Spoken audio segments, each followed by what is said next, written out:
es gerente técnico comercial de Engie Pro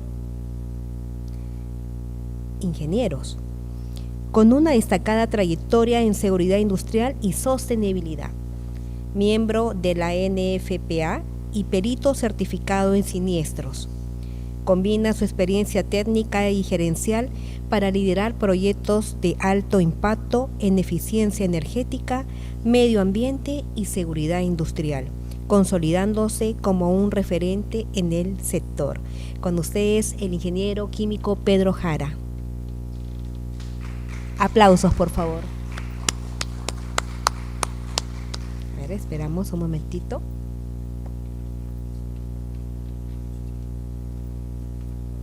Buenas tardes. Ya, ok. Buenas tardes, estimados colegas. Es grato para mí ver que están interesados en este tema que voy a exponer sobre la evaluación de riesgos de incendio en tanques que almacenan hidrocarburos. Vamos a establecer hidrocarburos líquidos porque no voy a tocar el tema de hidrocarburos gaseosos, ¿no? GLP ni gas natural, debido al corto tiempo que tenemos también. Entonces, a ver si sé cómo funciona esto. Ok, el tema es evaluación de riesgos de incendio en tanques de hidrocarburos. ¿Por qué tenemos que hacer una evaluación de riesgos de incendio, no? ¿Qué vamos a conocer con respecto al tema que vamos a desarrollar? ¿Por qué y para qué debemos realizar una evaluación de riesgos de incendio? ¿Qué herramientas podemos utilizar para evaluar riesgos de este tipo? ¿Cómo emplear de una manera eficaz estas herramientas y cuáles son los controles típicos para atender un incendio en tanques de almacenamiento de hidrocarburos? ¿Ok? Vamos a tratar de contestar estas preguntas en este poco tiempo que vamos a tener, de 30 minutos, 40 minutos más o menos. Y vamos a iniciar con que, ¿para qué y por qué hacemos una evaluación de riesgos de incendio, ¿no?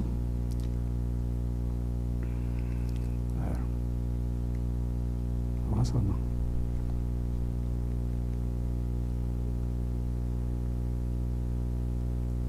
Creo que se ha trabado. Sí, estoy allá. Ok. No evaluar riesgos es como una empresa, una institución, una organización que no... Sí. Ok. Ok.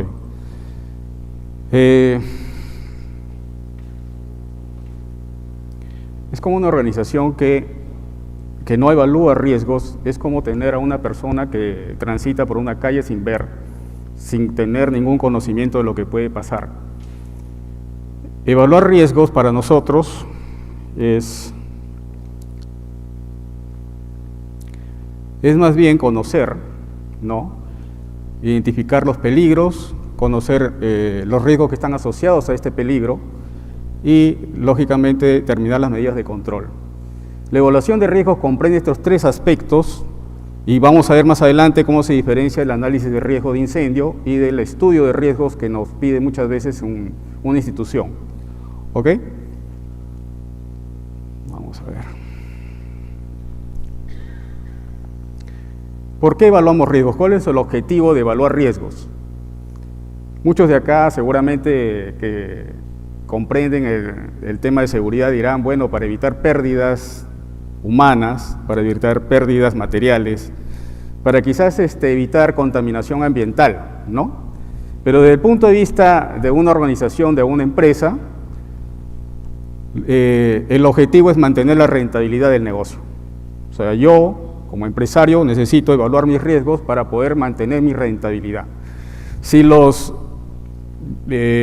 digamos, los dispositivos de seguridad que voy a implementar me van a mí a encarecer el producto que voy a ofrecer, lógicamente mi negocio no va a ser rentable. Entonces, yo tengo que asumir, y más adelante vamos a ver, un nivel de riesgo aceptable para poder yo, digamos así, continuar con este negocio bajo las condiciones de seguridad que me exige, normas de seguridad, por ejemplo, o los clientes incluso, ¿no? Entonces vamos a ver, ya entrando en el tema específico, ¿qué es un tanque de de almacenamiento de hidrocarburos, ¿no? Un tanque atmosférico de almacenamiento de hidrocarburos. Bueno, un tanque es una estructura de una instalación de hidrocarburos, es una estructura física que está sobre el suelo, en el cual las paredes del tanque, el techo, están expuestas al ambiente, y solamente, bueno, la parte inferior está sujeta al suelo, ¿no? Pero, ¿qué tipo de tanques atmosféricos podríamos tener, no? Estamos hablando de tipo de techo flotante y tipo de techo fijo.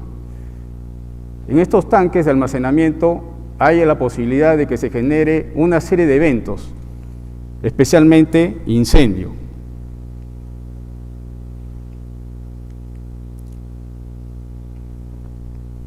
Las normas que me exigen a mí realizar una evaluación de riesgos de incendio a través de un estudio de riesgos de incendio o un estudio de riesgos en general son estas, ¿no?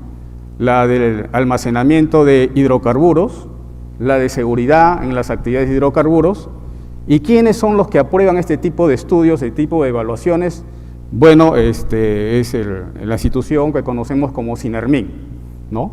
O SINERMIN está, digamos, de alguna manera refrendado por esta resolución del Consejo Directivo, la 240, y de manera tangencial también el Reglamento Nacional de Edificaciones, ¿no? El Reglamento Nacional de Edificaciones exige que todas las empresas, especialmente empresas industriales, tengan un sistema de atención de emergencias de incendio basado en normas NFPA o equivalentes.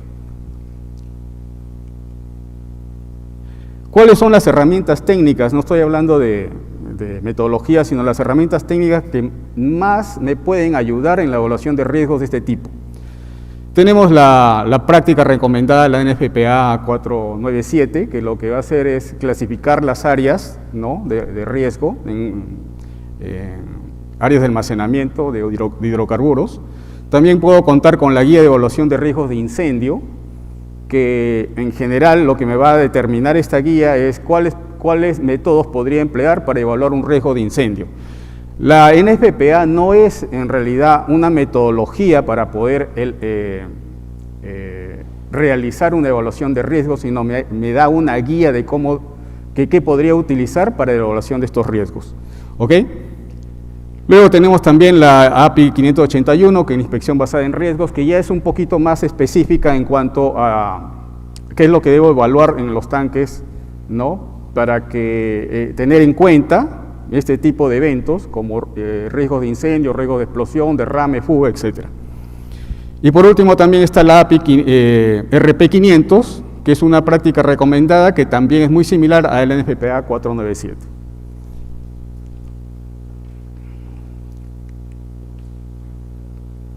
Los estudios de riesgo. ¿Qué es un estudio de riesgo? Nosotros estamos quizás tomando términos indistintamente cuando hablamos de análisis de riesgo de incendio, evaluación de riesgo de incendio y estudios de riesgo de incendio también. Cuando hablamos de un análisis de riesgo de incendio, básicamente es emplear la metodología, una metodología X que yo puedo haber determinado para poder evaluar un riesgo de incendio X. Y lo que voy a hacer es determinar, o sea, obtener un nivel de riesgo de incendio. Y hasta ahí viene el análisis de riesgo de incendio, nada más. Cuando yo además de eso tengo en cuenta las medidas de control, ¿no?, para evitar este tipo de riesgos o en todo caso para poder atenderlos en caso que suceda una emergencia, ya estamos hablando de una evaluación de riesgos de incendio. Ahí la diferencia. Y cuando vemos estudios de riesgo, especialmente cuando hablamos de estudios de riesgos de incendio o estudios de riesgo que pide la ley, ya es un documento legal, más que un documento técnico. A veces no se entiende que en realidad cuando uno firma uno de estos estudios de riesgo, realmente se compromete legalmente a que lo que está diciendo el estudio es lo que realmente uno ha evaluado y así va a suceder. ¿Ok? Esa es la diferencia. ¿El estudio de riesgo de incendio necesita una evaluación de riesgo? Sí, siempre.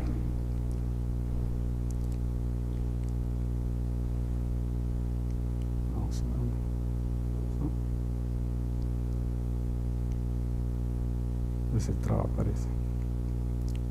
Ok. Sabemos nosotros, como ingenieros químicos que somos, que para que se produzca un fuego, para que se produzca la reacción exotérmica que nosotros llamamos fuego, tiene que haber tres factores, ¿no? El combustible, el calor y el oxidante, que normalmente se encuentra en el aire, que es el oxígeno. Cuando hay una explosión, además de esto, necesito tener una reacción en cadena, ¿no? Vamos a usar. De acuerdo a la clasificación de la NFPA, yo tengo dos tipos de almacenamiento de hidrocarburos, los del tipo inflamable y los de tipo combustible. Los de tipo inflamable son aquellos cuyo punto de inflamación es menor a 37.8 grados centígrados. Los de tipo combustible son los que son igual o mayor. Entonces, inflamables, por ejemplo, tenemos solventes como el tolueno, el sileno, la gasolina también, y del tipo combustible podemos tener todos los tipos de petróleo, ¿no? Petróleo diésel, búnker, residuales, incluso crudo, ¿no? Cuanto más alta es el punto de inflamación, la clasificación también es más alta, ¿no? Estamos hablando, por ejemplo, de un crudo que puede ser clasificación 3B o un pentano que puede ser clasificación 1A, ¿no? Dependiendo de cuál sea el punto de ebullición, el punto de inflamación. ¿Ok?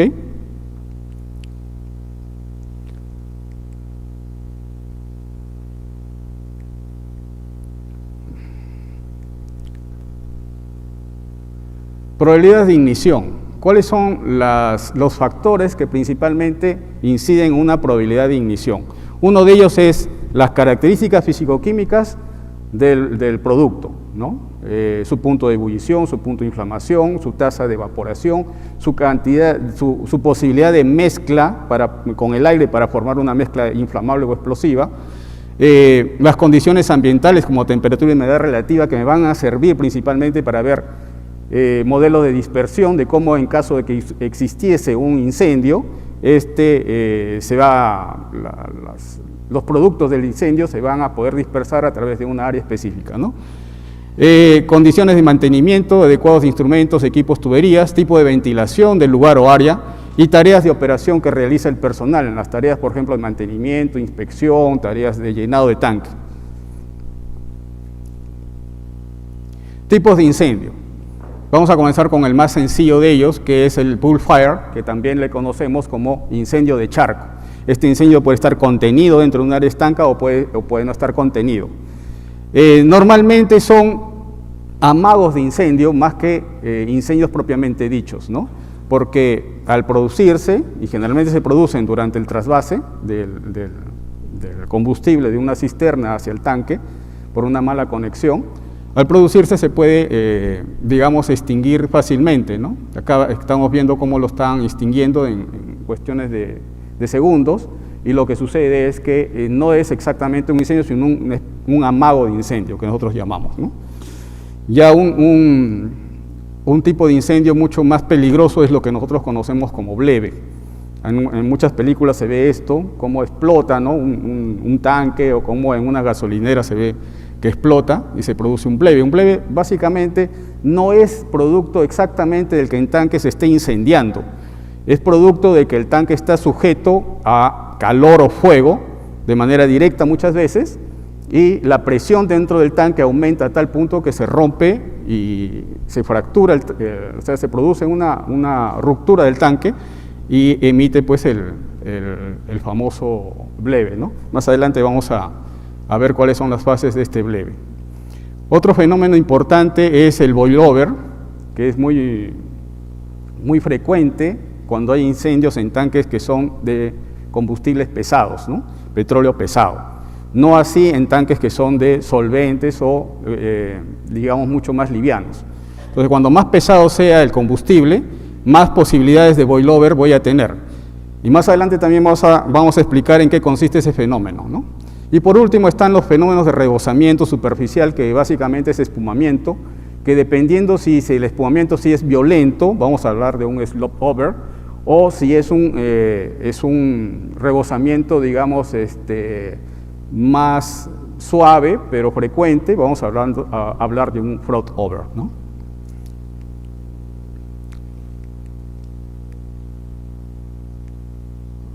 Se pega esto. Ok.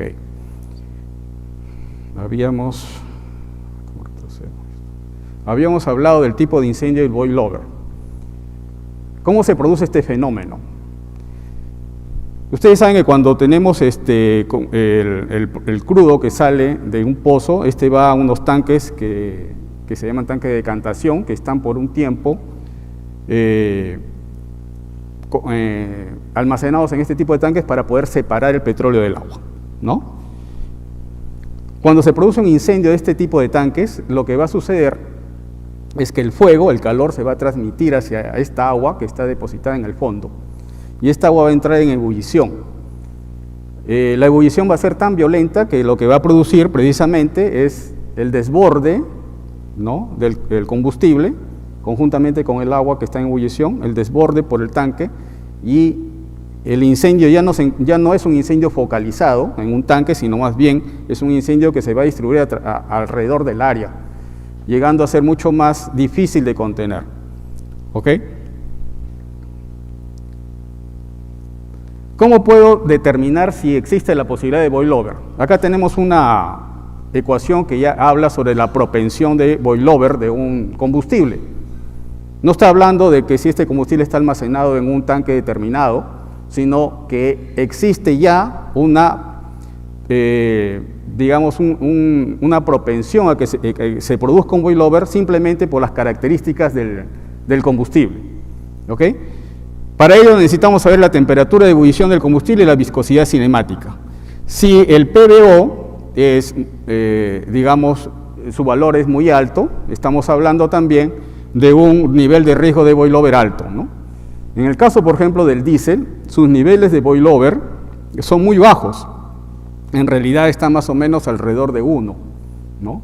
Pero en el caso de petróleos como el crudo, los niveles de propensión de boilover son bastante elevados. ¿A cómo se genera un bleve? Un bleve se genera básicamente en 3 fases, ¿no? La primera fase comprende la falla estructural del tanque. Esta falla estructural es debido a que el tanque está sometido a fuego directo. Entonces el tanque sometido al fuego directo comienza a aumentar la presión dentro del tanque hasta el punto en que se produce la ruptura del tanque y la salida de la fase de vapor del mismo, ¿no? Pero esta salida de la fase de vapor lo que va a generar realmente es una caída de presión, lo que va a hacer que la fase líquida entre en ebullición. Al final, cuando ya se produce el bleve, prácticamente todo el combustible que está dentro del tanque sale fuera. Esto es muy común en tanques que almacenan inflamables, ¿no? Tolueno, sileno, gasolina, agua ras, etc. Es menos común, lógicamente, en tanques que almacenan petróleo, pero no es imposible de que suceda. Ya entrando en el proceso de evaluación de riesgos de incendio, ¿por dónde comenzamos esa evaluación? Lo primero que tenemos que hacer es determinar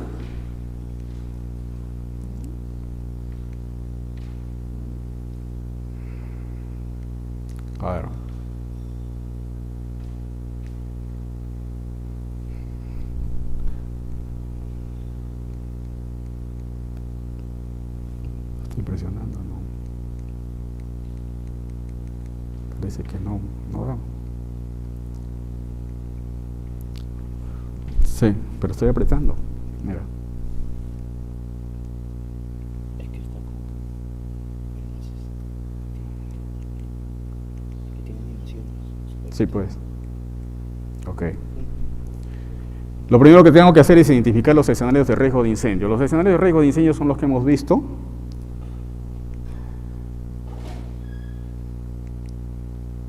¿No? El pull fire, el boilover, el slope over, el float over, el bleve, etc. ¿No?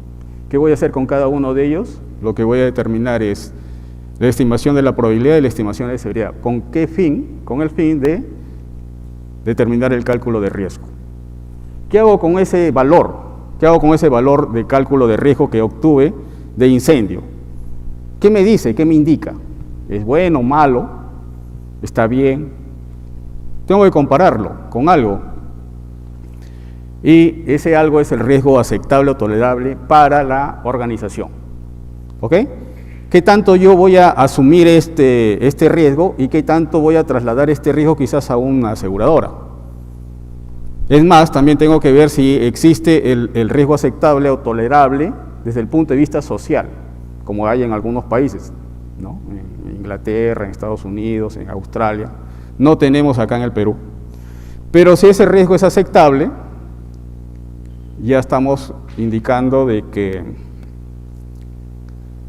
que finaliza la evaluación. En caso de no ser aceptable, yo sí tengo que establecer algunas medidas de control y volver a realizar la evaluación. Ahora, esto se hace para cada uno de los escenarios de incendio que pueda yo tener. ¿Ok? Ahora, en el caso de ustedes, voy a hacerles una pregunta y el que quiera me puede responder. ¿Qué hago con esa evaluación? Imagínense que hago una evaluación para pool fire, otra para boilover, otra para bleve. Me sale lógicamente diferentes resultados. ¿Qué hago con ese riesgo de incendio? ¿Lo sumo? ¿Lo combino? ¿O es individual? ¿Qué harían ustedes? Si alguien me puede levantar la mano sería bueno. ¿Qué harían ustedes? ¿Tendríamos que combinar el riesgo? ¿Tendríamos que sumarlo para saber cuál es el riesgo de incendio realmente en la instalación? No, porque cada escenario de riesgo es diferente. Tendríamos que considerarlo de manera individual. No así, y vamos a ver más adelante cómo es en el caso de evaluar, por ejemplo, la falla de un tanque, ¿no? Consideraciones en la evaluación de riesgo de incendio. Determinar cuáles son los objetivos de la evaluación del riesgo de incendio. ¿Cuál es el objetivo de evaluar este riesgo? ¿Cuál es el objetivo de la organización? Cumplir con las normas legales vigentes. Por eso lo hago, nada más, no me interesa otra cosa. Porque quiero saber cuáles son los mecanismos de atención de emergencias. Puede ser. Porque quiero saber cuál va a ser el equipamiento necesario que yo en el cual necesito invertir para poder controlar ese tipo de riesgos, ¿no? Entonces, vamos a ver cuáles son los objetivos de la evaluación de riesgos. El alcance de la evaluación de riesgos, ¿qué comprende? El patio de tanques, comprende toda la planta, quizás la comunidad más cercana, ¿no? ¿Qué se espera obtener? ¿Qué esperamos obtener con esa evaluación de riesgos? Me ha pasado que algunas veces cuando he hecho alguna evaluación de riesgo de incendio, porque la normatividad le exigía a una empresa, básicamente Ocinermin lo que quiere saber es si tienes las medidas de control necesarias para atender cualquier tipo de emergencia. Pero ellos esperan obtener, por ejemplo, un periodo una frecuencia de mantenimiento de sus bombas. Eso no era parte del trabajo, ¿no? Va a tener, inicialmente lo que uno siempre tiene que plantear es cuál va a ser el resultado, el objetivo de ese estudio. Las consideraciones regulatorias, claro está, las evaluaciones previas realizadas. Puede ser que el área esta de tanques donde están almacenados hidrocarburos ya haya tenido una evaluación de riesgos. Digamos, lo podemos considerar que si ya he hecho la evaluación de riesgos va a ser la misma. Pues no, porque el riesgo varía en el tiempo. El riesgo es probabilidad por consecuencia, la probabilidad y las consecuencias varían con el tiempo, ¿no? Y más adelante vamos a ver esto. Entonces yo tengo que volver a evaluar. Sí tengo que tomarlo en consideración quizás el estudio que se hizo antiguamente, ¿no? Anteriormente. Las capacidades técnicas necesarias del personal que realizará la evaluación de riesgo de incendio. Muchas veces las empresas no cuentan con personal especializado en este tema. La empresa no cuenta, entonces tiene que contratar un personal externo para poder hacer esta evaluación. Si bien es cierto, el personal de mantenimiento, la gerencia, también tiene que estar involucrado en los resultados que va a obtener esta evaluación. Muchas veces ellos no están, ni tienen el tiempo tampoco suficiente para hacer ese tipo de evaluaciones. Los métodos de evaluación a utilizar de acuerdo a los escenarios de riesgo que se hayan identificado. Yo identifico escenarios de riesgo y voy a ver cuál es el método más adecuado para poder evaluar este riesgo, ¿no?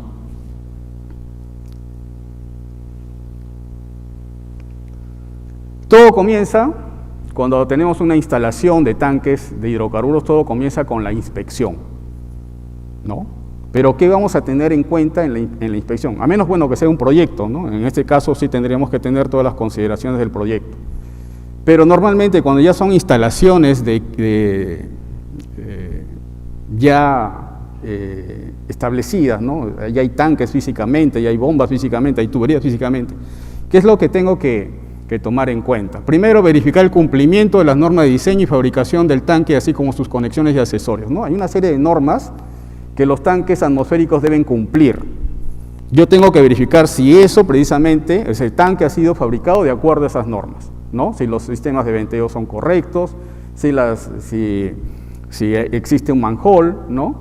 Etcétera, ¿no? También tengo que examinar los elementos de seguridad que tiene y o debe tener el tanque en estructura para sus diferentes actividades, de llenado, descarga, mantenimiento, prueba. O sea, ver también las tuberías, cómo están conectadas al tanque, ¿no? Qué tipo de plancha también es que se ha utilizado,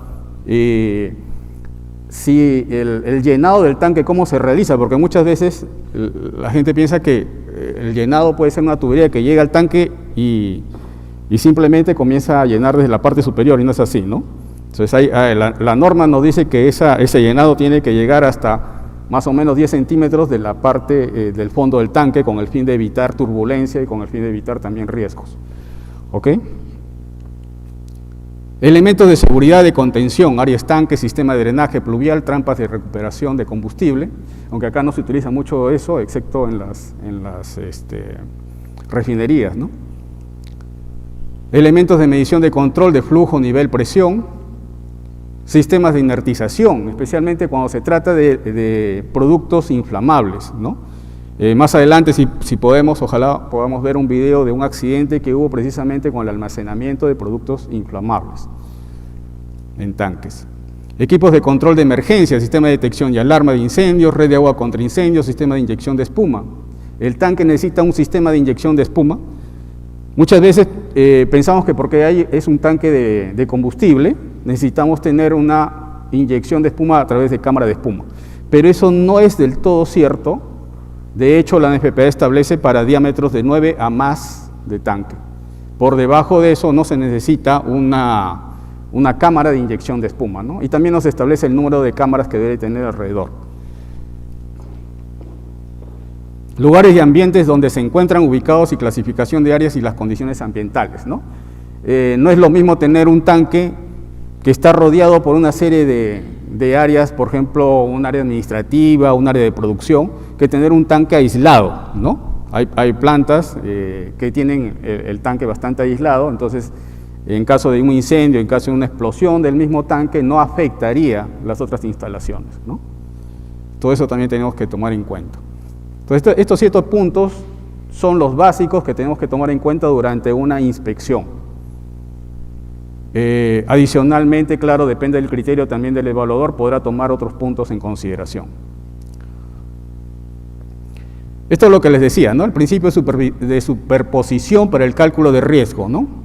En el caso, por ejemplo, de la pérdida de contención de un tanque combustible, ¿qué es lo que voy a considerar como riesgo de esa pérdida de contención? Bueno, hay una serie de riesgos, ¿no? Riesgo de fractura, de corrosión por tensión y riesgo de pérdida de espesor, que se van a ir sumando. En este caso lo voy a sumar y voy a tener un riesgo total de esa posibilidad de fractura.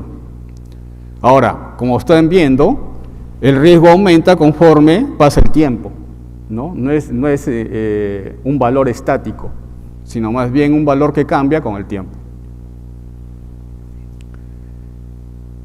¿Se acuerdan que dentro de la evaluación de riesgos yo tengo que comparar el valor que yo he obtenido con un nivel de tolerabilidad? Es precisamente esto, ¿no? ¿Cuál es mi región en la cual yo voy a tener, me voy a sentir seguro de poder trabajar, poder operar mi planta sin tener ningún problema? Esa es la región que nosotros conocemos como ALARC, por sus términos en inglés, tan bajo como razonablemente sea posible, ¿no? Como razonablemente sea posible. Lo razonable quiere decir que más allá, si yo quiero controlar el riesgo más allá de este nivel, no me va a ser beneficioso. Yo no voy a poder obtener un mayor nivel de seguridad dentro de la planta. También existe el mismo El mismo concepto para el criterio de riesgo social. O sea, cuánto la sociedad asume que puede considerar un riesgo como tolerable, ¿no? Y fuera de eso ya vendría a ser un riesgo intolerable. Si se dan cuenta, en la parte de riesgo tolerable hay una en donde nosotros estamos considerando que ya es un riesgo despreciable, ¿no? Riesgo despreciable o insignificante. ¿Ok? Principales métodos a emplear en la evaluación de riesgos. ¿Cuáles son estos métodos que normalmente, no son todos los que vamos a comentar, pero son los que más se pueden estar utilizando, ¿no? Tenemos métodos cuantitativos, cualitativos y semi-cuantitativos o semi-cualitativos, ¿no? Entonces, de los métodos cualitativos, los más utilizados son el método de lista de verificación, de Wadif y matrices de riesgo. De los métodos de probabilidad semi-cuantitativa tenemos principalmente el índice de incendio de explosión de Dow, que también nos sirve mucho en el tema de lo que es para poder asegurar alguna instalación, porque este método lo que nos hace comprender es que cuánto de ese riesgo de incendio, cuánto daño va a producir, y ese daño se puede simplemente también trasladar a un costo económico. Entonces, bajo esas condiciones yo podría asegurar esa instalación en caso de que suceda. ¿Ok? Riesgos cuantitativos, todos los que se mencionan ahí son los que más se utilizan. El riesgo el análisis de árbol de fallos, la radiación térmica de incendios de líquidos y gases, el cálculo de índice de propensión de boilover, que ya lo hemos visto, el análisis de Probit, que nos sirve principalmente para saber cuánta población puede ser afectada por un riesgo de este tipo, ¿no? Riesgo de incendio o explosión. Y por último, los análisis de dispersión, que también nos va a determinar, digamos, cuál es el área de influencia que puede tener un incendio. ¿Se acuerdan que en el estudio de riesgos nos habla precisamente de determinar el área de influencia? ¿Cuál es el criterio para determinar el área de influencia? Hay básicamente dos criterios que los vamos a ver más adelante: el criterio de radiación térmica y el criterio de dispersión del contaminante. Bueno, las matrices de riesgo, ya saben que son representaciones gráficas que puedo yo fácilmente ver cuál es el nivel de riesgo sin que haya una cuantificación, ¿no? También tenemos, por ejemplo, ya para calcular el riesgo de incendio específicamente en tanques, tenemos que conocer, por ejemplo, la altura de la llama que produce el incendio. ¿Por qué? Porque dependiendo de la altura y dependiendo de las dimensiones de esta llama, va a producirse un mayor o menor nivel de radiación. Y los niveles de radiación, lógicamente, afectan a personas, afectan a los materiales que están alrededor del tanque, ¿no? Tengo que conocer también la tasa de combustión y con ella puedo calcular la altura de la llama.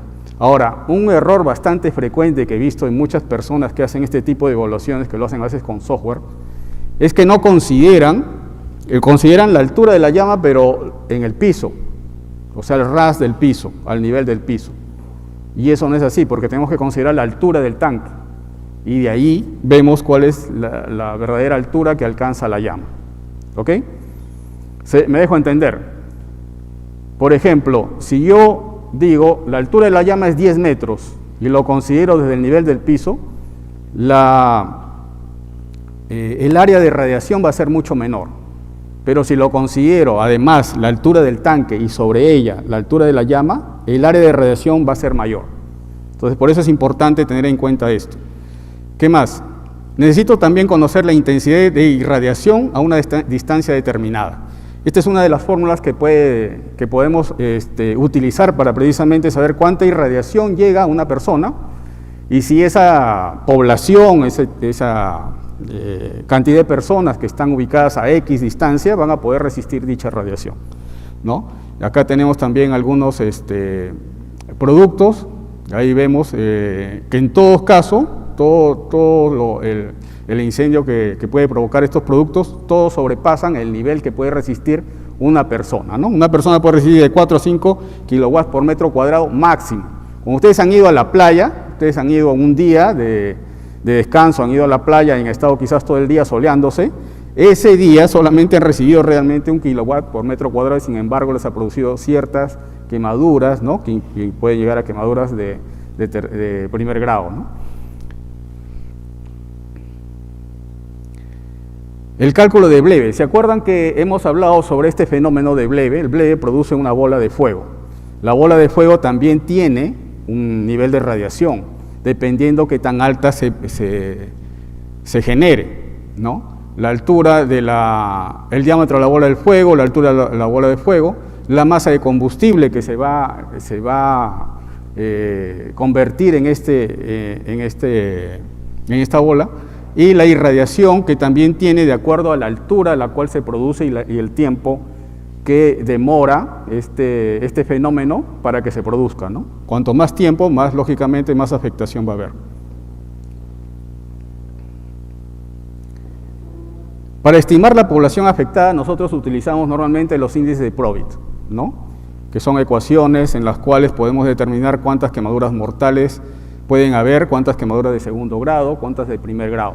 Eso nos va a determinar, por ejemplo, el criterio para poder colocar alrededor del tanque un equipamiento, ¿no? Imagínense que ustedes tengan dentro del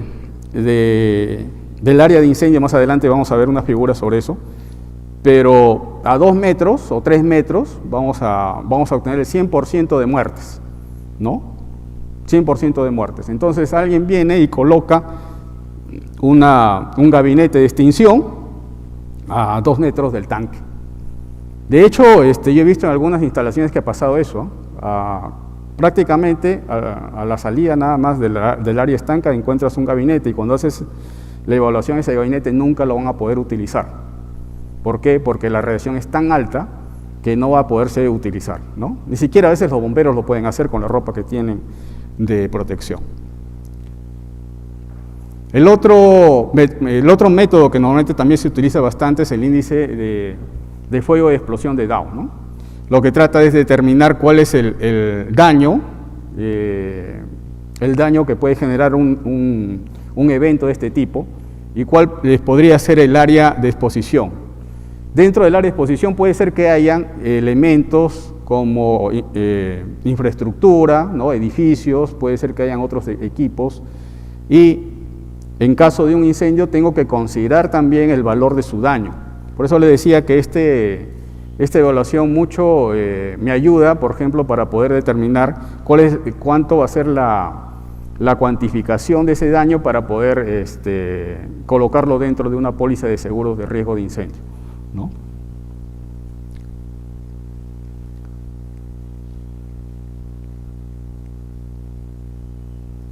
A ver, otra vez se trabó. ¿Ok? Modelo de dispersión. El principal modelo de dispersión que nosotros utilizamos es el modelo gaussiano, ¿no? Tomamos el incendio como si fuera una especie de punto desde donde se emite de una manera como un cono, ¿no? Todos los contaminantes. Entonces, mediante ese modelo gaussiano y viendo también, comparando esto con los distintos estados atmosféricos, digamos así, que se pueden estar produciendo, yo puedo determinar, ahí está la gráfica, hasta dónde puede llegar la contaminación, ¿no? Ahí, lógicamente, miren, en algunos casos, dependiendo de cuál sea la estabilidad atmosférica, el nivel de contaminación llega a muy poca distancia. En otros, más bien, el nivel de contaminación puede llegar a varios kilómetros incluso, ¿no? Esto es lo que les decía, el área afectada. ¿Cuál es el área de influencia que nosotros vamos a considerar? Yo les diría que tomen en cuenta dos tipos de área. La que es por radiación, ¿no? En donde es de la parte izquierda, donde vemos, ahí está el tanque, y hay diferentes niveles en los cuales yo puedo determinar que dentro de esas áreas va a haber un alto riesgo para la vida, un moderado riesgo para la vida o un bajo riesgo para la vida. La otra consideración que voy a tener es cómo va a afectar este incendio al resto en las áreas que están aledañas, ¿no? Y un criterio es precisamente utilizar un modelo de dispersión para saber hasta dónde llega un contaminante y este contaminante va a ser aceptable. Por eso también tengo que conocer, por ejemplo, los ECAs ambientales, ¿no? O sea, un incendio lógicamente supera un ECA ambiental en su punto de origen, pero se va dispersando y se va disminuyendo ese nivel hasta niveles, digamos, que puede la población aceptar, ¿no? Entonces, esos dos criterios los podemos tener en cuenta. Protección contra incendio. ¿Qué vamos a tener en cuenta en la protección contra incendio para este tipo de tanques? El tipo de producto almacenado. Es importante saber cuál es el producto que se está almacenando, cuáles son las características del tanque. Y por último, la situación respecto a otras instalaciones anexas, ¿no?